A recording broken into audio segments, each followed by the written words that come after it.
Bismillahirrahmanirrahim. Assalamualaikum warahmatullahi wabarakatuh.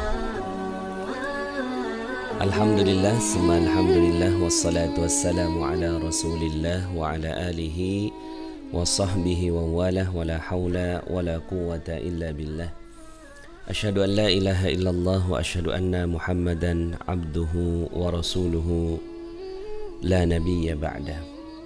Allahumma salli wa sallim ala nabiyyina Muhammadin wa ala alihi wa sahbihi wa junudihi wa ansarihi wa man jahada fi sabilihi ila yaumiddin, amma ba'd.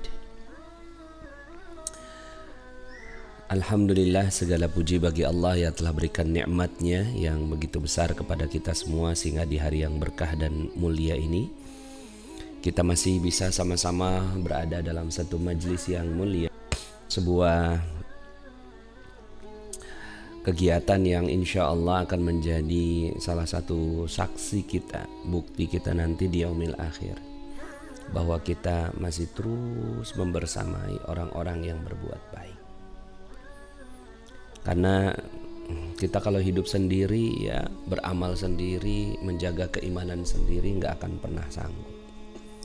Tapi ketika kita bersama-sama, berjamaah dengan orang-orang yang saleh, maka insya Allah Allah subhanahu wa ta'ala insya Allah akan kumpulkan kita bersama dengan orang-orang yang kita cintai.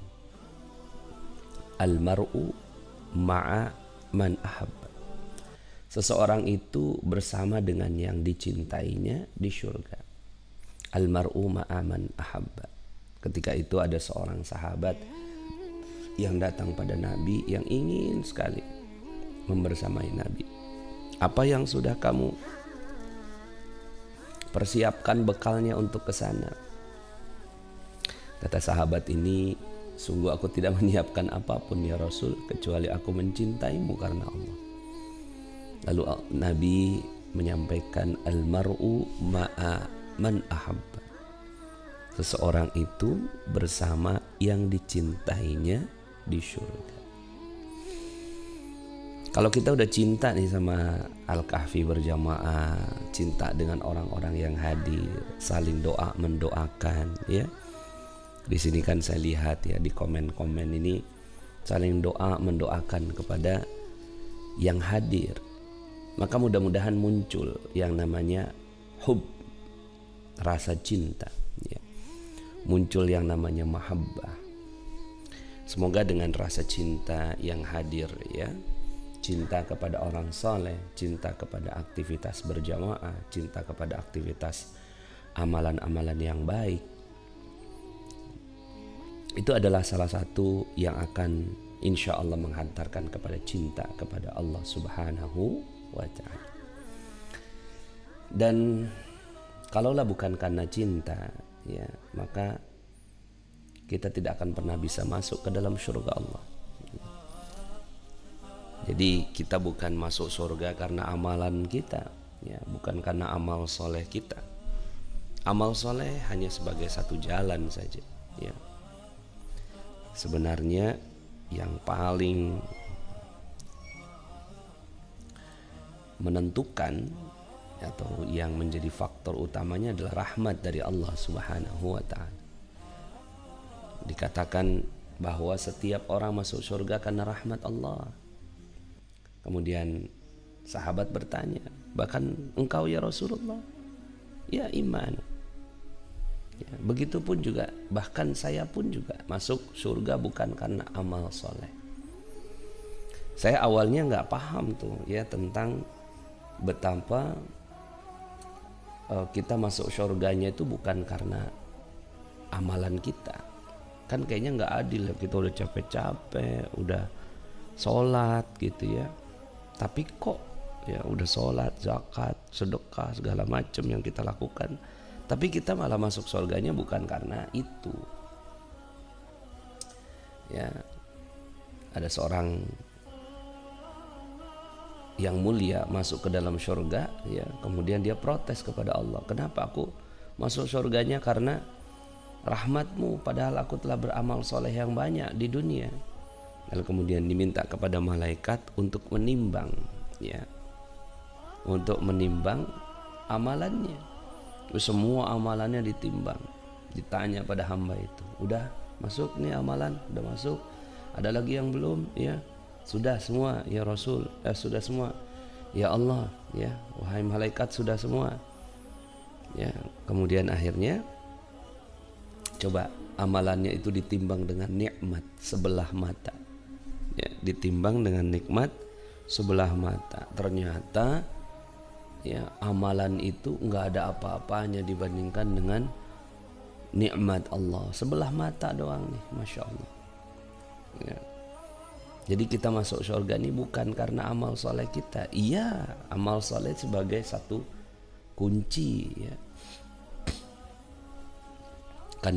Bukan karena amal solehnya, tapi karena Allah yang memerintahkan kita beramal soleh.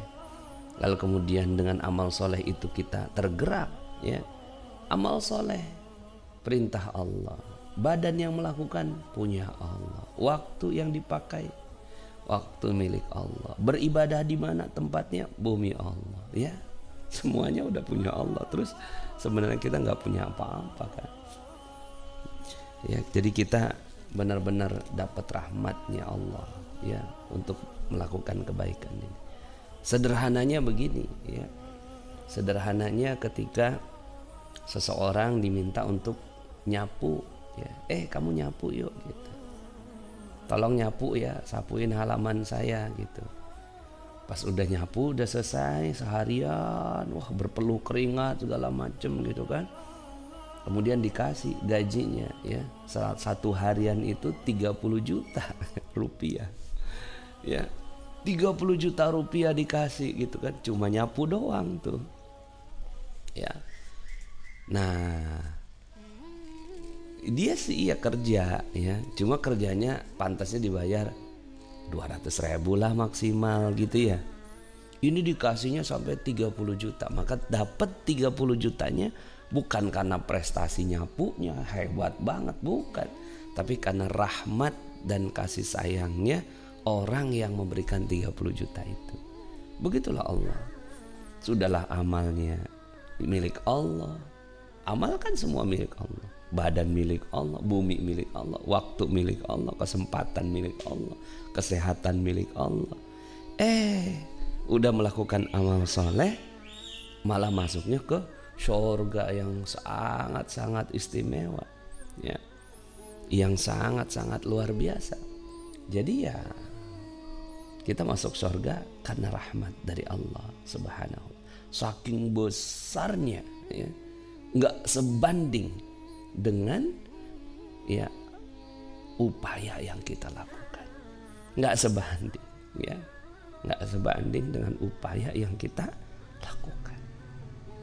Maka jangan remehkan juga sebuah amalan, karena bisa jadi, ya, seorang itu masuk surga, ya. Jadi dalam sebuah hadisnya Nabi mengatakan, Allah tunjukkan di hadapan wajahku amalan seluruh umatku dari ujung sampai ujung, amalan yang besar sampai yang sangat kecil, dan aku melihat, ya, ada umatku yang melakukan amal soleh hanya dengan, ya, menyingkirkan duri di jalan, dan dengannya Allah ridho dengannya.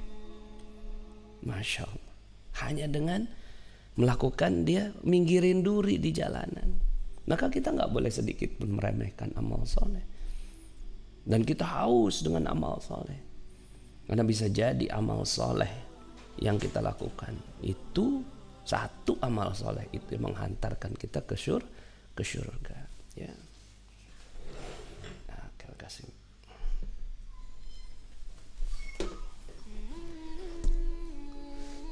Makanya orang-orang yang sudah melakukan amal soleh nggak boleh sombong, ya, nggak boleh sombong.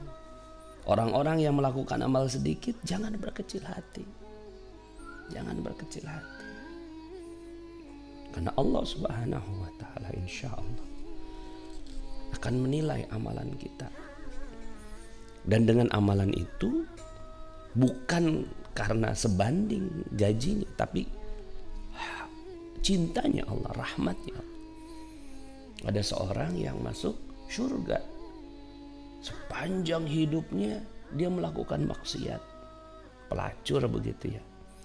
Kemudian ya, dia di ujung hayatnya itu menyelamatkan seekor anjing apa kucing ya, yang kehausan. Dengan selopnya diambil tuh air, yang si anjing itu nggak bisa ngambil ke bawah ya. Kemudian diberikan kepada si anjing itu, hanya dengan amalan yang sekecil itu, amalan yang sekecil itu ya, dimasuk surga, diterima taubatnya oleh Allah Subhanahu wa Ta'ala. Yuk sama-sama kita beramal. Sekali lagi, yang sudah punya amal yang besar tidak pantaslah untuk bersombong. Dan bagi yang amalnya masih sedikit, jangan berkecil hati.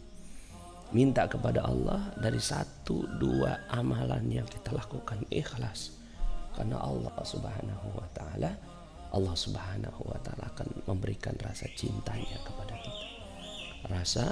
Rasa cintanya kepada kita. Amin ya.